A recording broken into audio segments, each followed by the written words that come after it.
Welcome back, PetaPixel viewers. It's a freshly mustachioed Jordan Drake to tell you, if you've got an iPhone 15 Pro or the brand new 16 Pro, how are you going to capture better video with it? I've got some suggestions. Before we get into the meat of this episode, I've got to explain what's going on with my upper lip here. It was a Halloween costume. My wife and I went as fighter pilots, which required me to have the goosestache you see here now. But mustaches are respectable things that firefighters and lots of people have. And actually, I'm going to use this for a good cause. I set up a Movember page. So if you do want to donate for men's health and watch this mustache flourish, make sure that you do that by clicking the links in the description below. But anyways, enough of that. Let's get into what this video is really about, which is how to capture better video quality with your iPhone. And honestly, I have been using iPhone footage intercut with our professional cameras constantly, and people almost never notice. And that's because I use a few basic techniques. But I think the easiest way to break it down is by which app I'm using in which situations. All right, so let's start things with the basic camera app. And this does have some nice advantages. First of all, it's an extremely simple interface to work with, and this does give you the best stabilization that the phone is capable of, especially if you use the action mode. And it can record spatial audio and in post give you the option to mix that spatial audio in some interesting different ways. It does have some real downsides though, because the interface is so limited. Basically, your manual controls are what object do you want to focus on, and then you can drag the slider for exposure up and down once you've selected a target. But very, very limited manual controls, and that's why when I wave my hand around like this, you can see it's shooting at a fast shutter speed. We're going to talk about that a little bit later. Now, the other big drawback to this is if you use its default color profile, as you can see here, it's just very punchy, and I would say definitely very over sharpened. It's your classic shot on a cell phone kind of look. But you can record the absolutely beautiful Apple log. It shoots a flat profile, but when you grade it, you can see you can get much more natural looking footage out of it. The problem is it records this in the ProRes HQ format, and these files are absolutely massive when you're using it, and the phone can't even capture in the iPhone 15 Pro, the 60p, or now with the 16 Pro, you've got the option to shoot 4K 120p. You need an external device in order to record those.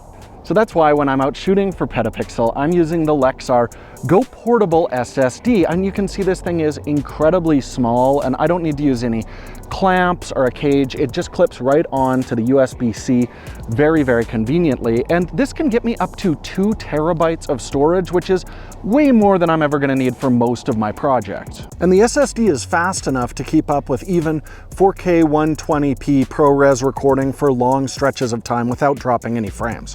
But what if you need to plug more devices into that USB-C port? Well, that's why you can also get the Go Portable SSD with this hub option. Now, what this is going to let you do is plug in additional accessories like microphones. We're going to talk about that a little bit later. But there's also a place for you to either charge the phone or just keep it topped up on constant power. This entire setup is incredibly light. And actually, this comes with a very small hard case just for the SSD or a larger soft pouch for the hub and all of the included accessories. Now again, all your plugs are just a standard USB-C, so you can just plug this directly into your computer to either very quickly transfer the files onto another hard drive, or what I prefer to do is actually just plug it in, build a project, and work right on the Lexar SSD. It's fast enough that there's no delay if you're doing that. As well, Lexar includes some adhesive labels you can stick right to the drive in order to keep everything organized. So if I know I'm going to be using my iPhone in a PetaPixel project, I'm going to be bringing the Lexar Go Portable SSD and hub along with me. And we were recently shooting in Japan. I threw it in my bag, takes up absolutely no space, and I don't have to worry about hard drive space. So thank you so much to Lexar for sponsoring this episode. Okay, so with the default app, I can capture really beautiful looking Apple log footage to that external SSD, but what happens if I want a little bit more control? Well, that's where, as a nice upgrade, you can go over to Apple's free Final Cut Camera app. This is going to give you control over focus. You can fully manual focus and not have the camera hunting around. As well, we can lock our white balance so it's not going to shift as the camera moves. And very importantly, this gives you on-screen levels and lets you choose which audio recording device you're using. Now, external microphones make a huge difference to the quality of your audio. Right now, you can hear we've switched over to the internal mics, and honestly, the iPhone microphones are quite good. The problem is they just pick up a lot of noise of everything that's around you, and the voices can sound kind of tinny. So right now I've just switched over to a wired Sennheiser lavalier microphone. You can hear my audio is immediately much better, but because this is wired, I can only really get like that far away, which means you're not going to get my whole body in the shot. So let's switch over to a wireless system. Okay, so now we have the freedom that wireless mics bring, so we can change where I am in the frame and not really have to stress about cables. But there are some limitations still to the Final Cut Camera app. I love that it does show the levels on screen, so I can tell without having to go back and play back my clip if my sound is good. But I can't manually set audio levels. Now, generally that's not a big issue. Apple does have really good auto gain control. The problem is if I stop talking, like when we're not recording, and then suddenly start speaking loudly, then your audio levels might clip at the start of your video recording. Hey, welcome back, PetaPixel viewers. It's a freshly mustachioed Jordan Drake. There's still a couple other limitations to this. You might notice I still have weird wavy hand syndrome going on because while there are more manual controls, we still can't set our shutter speed with this. As well, if you want to record that beautiful Apple log, it's still limited to those beefy ProRes HQ files. So yeah, you're going to want that lovely little external Lexar SSD for those moments. Let's move to something a little more advanced again. So now we've switched over to what I consider the best app if you want the most control over your image, and that's the Blackmagic Camera App. Now, I know everybody's talking about the Kino app, which does seem like a really good option as well, but that is a paid app and I don't have experience with it, so I'm going to stick to focusing on the free Blackmagic Camera App. This gives you full control over your exposure, a whole bunch of different compression options. We'll talk about those a little bit later. But the biggest thing for me is that full manual control over my shutter speed, so I can dictate the way that the motion looks. You can see a comparison here with the camera's default exposure with the fast shutter speed, and then with the Blackmagic camera, I can set my shutter to 180 degrees, and that'll give me nice, natural looking motion. Now, the problem is if you're out on a bright, sunny day like today, and you set your camera to 180 degree exposure, you're just gonna wind out with a completely blown out image. So that's when I recommend going and getting an adapter so you can use ND filters with your phone. That's going to cut down the light and allow you to use 180 degree shutter. So when I'm using my big professional primary cameras, this is the technique that I'll use for that natural looking movement. And if I want my iPhone footage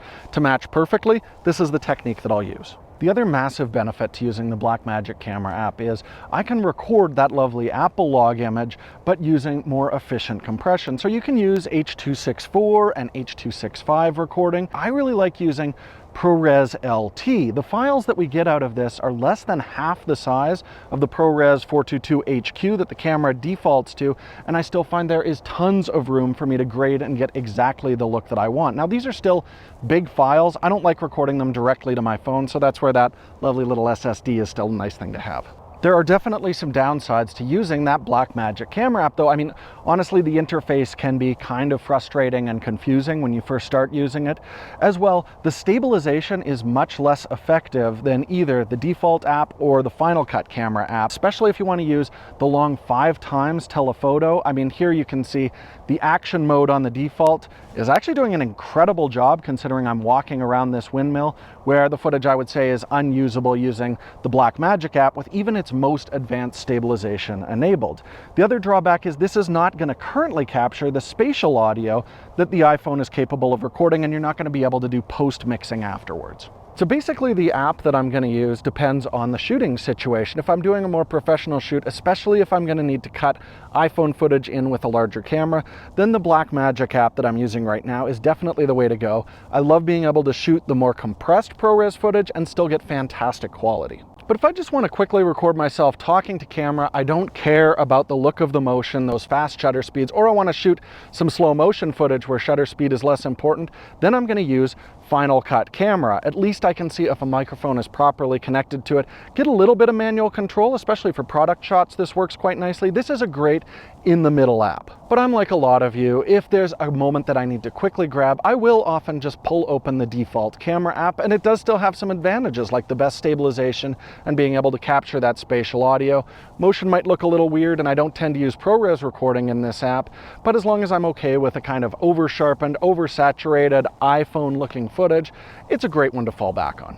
So hopefully you found some useful tips on how to get more professional looking footage out of your iPhone and which apps to use in which situations. Thank you so much to Lexar for sponsoring this episode. If you're concerned at all about storage space, this is definitely my favorite option on the market right now. And thank you so much for watching. If you have more questions about shooting iPhone video, definitely leave those in the comments below. As well, we answer a lot of those questions on the PetaPixel podcast. You can watch it right here on YouTube or listen to it on any of your favorite podcasting apps. Just search for the PetaPixel podcast. And brand new, we are introducing PetaPixel memberships. Are you ever on the site and you see a bunch of ads and you're like, boy, I wish those ads weren't there and I'd sure like to support the entire PetaPixel crew? Now's your opportunity. For only $3 a month or $30 a year, you can get rid of those ads and help support our show. Thank you so much for joining us. We'll see you all soon again with more PetaPixel.